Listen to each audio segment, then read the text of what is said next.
আসসালামু আলাইকুম। প্রিয় দর্শক, শেখ হাসিনার যে ইন্টারভিউটা গত 5 তারিখে হলো, অগাস্টের 5 তারিখে, মানে আমাদের জুলাই যে আন্দোলন ছিল, সেই আন্দোলনের যে সরকার পতনের যে আন্দোলন, সেই আন্দোলনের যে বর্ষপূর্তিতে 2 বছর পূর্তি উপলক্ষে ঢাকায় আমরা এক ধরনের অনুষ্ঠান করেছি।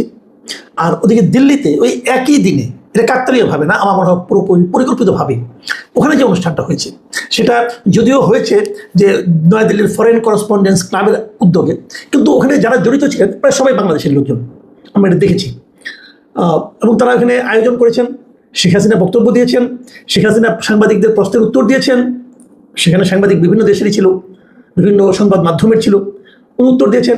এবং সেই সমস্ত উত্তরে বাংলাদেশ প্রসঙ্গ, বাংলাদেশের বর্তমানে যারা দিয়ে শাসন করছেন তাদের প্রসঙ্গ ঘুরে ফিরে এসেছে।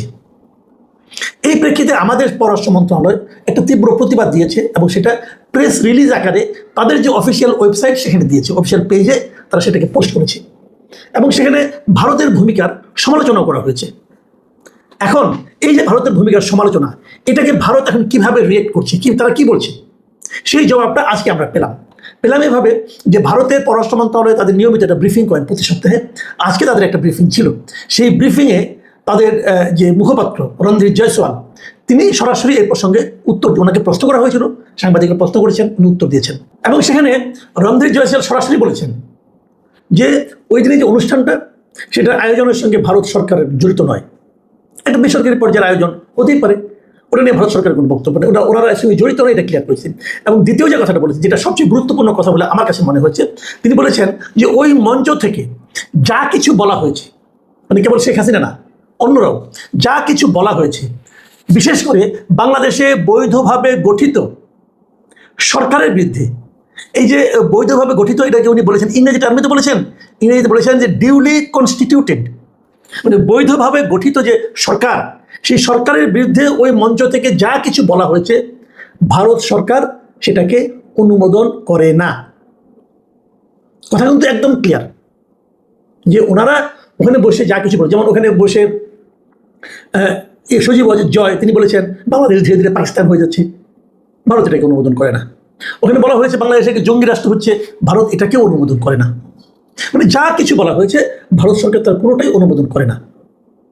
এই যদি হয় অবস্থান, এটা কিন্তু একটা জিগজ্যাগ পাজলের মতো মনে হচ্ছে আমার কাছে। ভাবুন ব্যাপারটা একবার, বাংলাদেশ আগেই বলেছে যে আপনারা এই ধরনের একটা প্রোগ্রাম হতে দিন না, কারণ ঘোষণা তো আরও আগে এসেছে, ভারত সেটা হতে দিয়েছে, দিয়ে বলছে যে এখানে যা যা বলা হয়েছে এগুলোর প্রতি আমার কোনো সমর্থন নেই। তাহলে ভারতের এই ভূমিকাকে কি আপনারা দ্বৈত ভূমিকা বলবেন? যেটা কথা আছে না, চোরকে বলে চুরি করো, পুলিশকে বলে ধরো, এটা কি ওই ধরনের কিছু একটা? আমার কিন্তু তা মনে হয় না। কারণটা হলো এই যে ভারতে বসেও অনেকে অনেক কিছু বলতে পারেন, এটা একটা বেসরকারি সংগঠনের আয়োজন, এটাকে ভারত বাধা দিবে কিভাবে? ভারত তো একটা ডেমোক্রেটিক কান্ট্রি, পৃথিবীর যে কোনো কান্ট্রিতে বসে এটা কিন্তু আপনি বাধা দিতে পারেন না। এটা তাদের মতামত তারা প্রকাশ করছে, এবং কতগুলি সাংবাদিক জার্নালিস্টদের একটা ক্লাব, তারা এটা আয়োজন করেছে, সেখানে যে কেউ যুক্তও হতে পারে, এটা তো হতেই পারে। তো সেটা যদি হয়, সেটা কিন্তু ভারত বাধা দিতে পারবে না। কিন্তু ভারত ওখানে যা বলা হয়েছে সেটাকে সমর্থন করে না।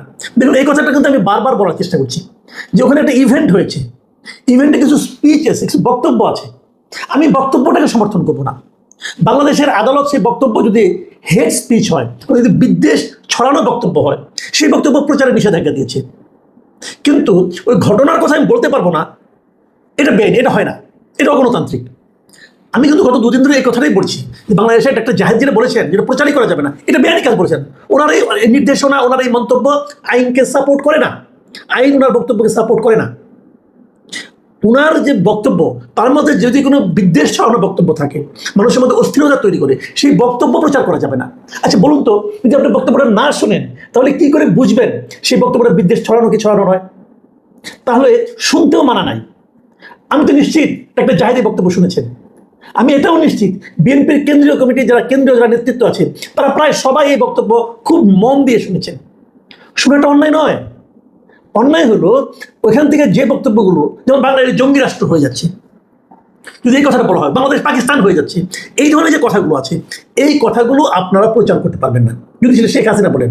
তাহলে যদি জয় বলেন, জয় তো শেখ হাসিনা না, জয়ের কথার উপর কিন্তু কোনো জুডিশিয়াল এম্বার্গো নাই, তো জয়টা বলতেই পারে। এখনও তো অনেকে বলছে, এখন কি বাংলাদেশে অবস্থান করে বাংলাদেশের বিরোধী দল অমুক তমুক তারা বলছে না যে এই সরকার আওয়ামী লীগের সঙ্গে মিশে যাচ্ছে, বলছে তো। এর মাধ্যমে তো মানুষের মধ্যে বিভ্রান্তি ছড়াতে পারে, বিদ্বেষ ছড়াতে পারে, পারে তো। কিন্তু যেহেতু এগুলো আদালত কর্তৃক এই বক্তব্যগুলোর উপর নিষেধাজ্ঞা দেওয়া হয় নাই, এই দলের উপর নিষেধাজ্ঞা দেওয়া হয় নাই, অতএব এগুলো চলতে পারে। কেউ বললেই যে মানুষ এটা বিশ্বাস করবে তাও তো নয়। কাজেই এটা নিয়ে কোনো আপত্তি, কিন্তু ওখানে যেহেতু শেখ হাসিনার বক্তব্যের উপর আদালতের এক ধরনের নিষেধাজ্ঞা আছে এবং সেটা বিদ্বেষ উৎপাদনকারী বক্তব্যের ব্যাপারে, কাজে সেটা প্রচার করা যাবে না। এটার ব্যাপারে আমিও আদালত দিয়েছি, ভালো মন্দ ব্যাপার না, আমার ভালো লাগলো লাগলো না, এটা ইম্পর্টেন্ট না। ইম্পর্টেন্ট হলো আদালত আদেশ আমরা মানতে বাধ্য। কিন্তু ওখানে যে একটা ঘটনা ঘটেছে সেটা আমি বলতে পারবো না কেন? ওখানে যে একটা অনুষ্ঠান হয়েছে, কে কে বক্তৃতা দিয়েছে, সেগুলো কি বলতে পারবো না? পারবো। এমনকি জয় যেটা বলেছেন সেটা আমি বলতে পারবো।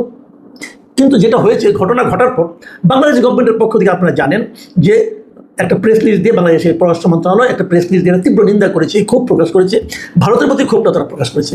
এবং সেই ক্ষোভের ব্যাপারে কিন্তু, ক্ষোভের ভিত্তিতেই এবং সাংবাদিকদের প্রশ্নের জবাবেই কিন্তু মিস্টার জয়সওয়াল এই কথাটা বলেছেন। এবং জয়সওয়াল যে কথাটা বলেছেন, এইটা বলার মাধ্যমে আমি কিন্তু এখানে বাংলাদেশ ভারতের যে পারস্পরিক সম্পর্ক, এই সম্পর্কের ব্যাপারটা সম্বন্ধে একটা ধারণা পেতে চাই। আমি এটা আপনাদের সঙ্গে আমি একটু মত বিনিময় করতে চাই।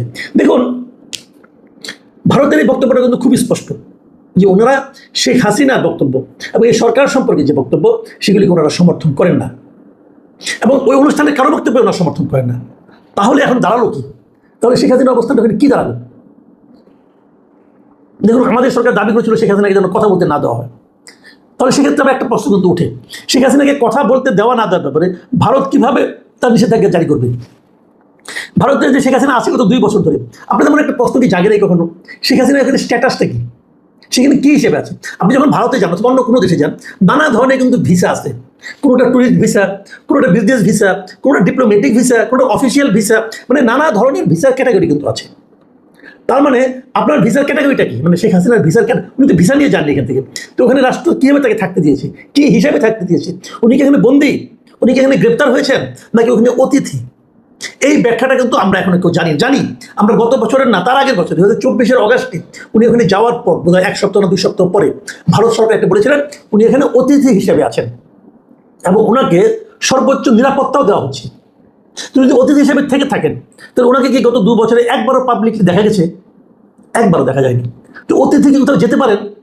অতিথিকে শপিং মলে যেতে পারেন, অতিথিকে পাবলিক প্লেসে যেতে পারেন না? পারা তো উচিত। তো উনি পারেন না কেন? এই 2 বছরে ওনার কোনো ফটোগ্রাফ কেউ দেখেছেন? ভিডিও বাদ দেন, কোনো স্থির চিত্র কেউ দেখেছেন? কেউ দেখেন নাই। এই দেশেও দেখে নাই, ওই দেশেও দেখছি কিনা আমরা জানি না। কোনো পাবলিক কোথাও আমরা দেখি নাই। আমি বলেছিলাম একবার যদি ভিডিও ইন্টারভিউ হতো তাহলে আমার দেখার খুব ইচ্ছা ছিল যে ওনার চেহারা কেমন হয়েছে 2 বছরের পর। বয়স তো ওনার হয়েছে, 80 বছর বয়স হয়েছে, ওনার কেমন আমার দেখার খুব ইচ্ছা ছিল, কিন্তু সেই ইচ্ছে পূরণ হয়নি। তাহলে ওনার কিন্তু স্ট্যাটাসটা কী, এটাও কিন্তু জরুরি। আমি মনে করি আমাদের সরকারের উচিত হবে জানতে চাওয়া যে ওনার এখানে স্ট্যাটাসটা কি। দেখুন, হাদির মৃত্যুর পর হাদির যিনি কথিত হত্যাকারী, হত্যা অভিযুক্ত, তার সেও কিন্তু ভারতে আছে এবং সে তার স্ট্যাটাস কি, সেখানে গ্রেপ্তার অবস্থায় আছে, অবৈধ অনুপ্রবেশকারী হিসেবে ওকে গ্রেপ্তার করা হয়েছে। তো তার তো একটা স্ট্যাটাস থাকবে। আমাদের শেখ হাসিনার স্ট্যাটাস কি আমরা কেউ জানি না, জানা আমাদের অধিকার নাই। আছে তো, আমি সরকারকে বরং জিজ্ঞাসা করবো ওনার স্ট্যাটাসটাকে আপনারা জানুন, জেনে আমাদেরকে জানান, আমরাও একটু বুঝতে চাই। তাহলে যদি উনি গ্রেপ্তার হয়ে থাকেন তাহলে তো ওনার ভিডিও বা অডিও কোনো বক্তব্য যাওয়ার অধিকার ওনার নাই। যেহেতু উনি অডিও বক্তব্য দিচ্ছেন, সেহেতু আমার ধারণা উনি এখানে গ্রেপ্তার অবস্থা নাই, বরঞ্চ উনি অতিথি হিসেবে আছেন।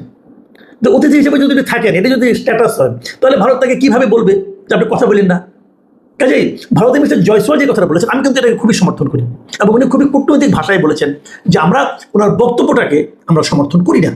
এবং আমার যেটা এখান থেকে আরেকটা ইঙ্গিত পেতে চাই, সেটা হলো এই যে বাংলাদেশের খুব কড়া ক্ষোভ প্রকাশ করার মাধ্যমে যে বিবৃতিটা দিয়েছে, প্রেস রিলিজটা দিয়েছে, সেটা তার পরিপ্রেক্ষিতে জয়সওয়ালের এই বক্তব্য, এই সব মিলিয়ে আমি কিন্তু প্রথমে কিন্তু প্রেস রিলিজ দেখে আমার একটু আশঙ্কা তৈরি হয়েছিল, তাহলে কি ভারতের সঙ্গে আমাদের সম্পর্ক অবনতি হবে কিনা।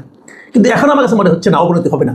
গত কদিন ধরে যে একটা সম্পর্কে উন্নতির একটা সম্ভাবনা তৈরি হচ্ছিল, সবাই বারবার বলছিল। এর মধ্যে দেখলাম আমাদের জ্বালানি মন্ত্রী ভারত থেকে পাইপলাইনের মাধ্যমে ডিজেল আনার কথা বলছেন। এই সবগুলি মিলিয়ে যে দুই দেশের প্রতিবেশী 2 দেশের মধ্যে সম্পর্কের উন্নতির একটা সম্ভাবনা তৈরি হয়েছিল, আমার মনে হয় সেই সম্ভাবনার ক্ষেত্রে কোনো রকম ভাটা পড়বে না। এটা আমি মনে করি ইতিবাচক, আমাদের 2 দেশের জন্য ইতিবাচক। কারণ আমি নিজেও মনে করি যে এগুলো নিয়ে এত বাড়াবাড়ি করার দরকার নেই। কে কী বললো না বললো কিছু আসে যায় না। আর সম্পর্কের ক্ষেত্রে আমরা সবসময় বলি যে ব্যক্তিদের সম্পর্ক আর রাষ্ট্রের সম্পর্কে কিন্তু বিরাট তফাৎ। 2টা রাষ্ট্র পাশাপাশি থাকলে নানা ধরনের সম্পর্ক তৈরি হওয়া প্রয়োজন। শত্রু রাষ্ট্রের মধ্যেও কিন্তু বাণিজ্যিক লেনদেন হয়।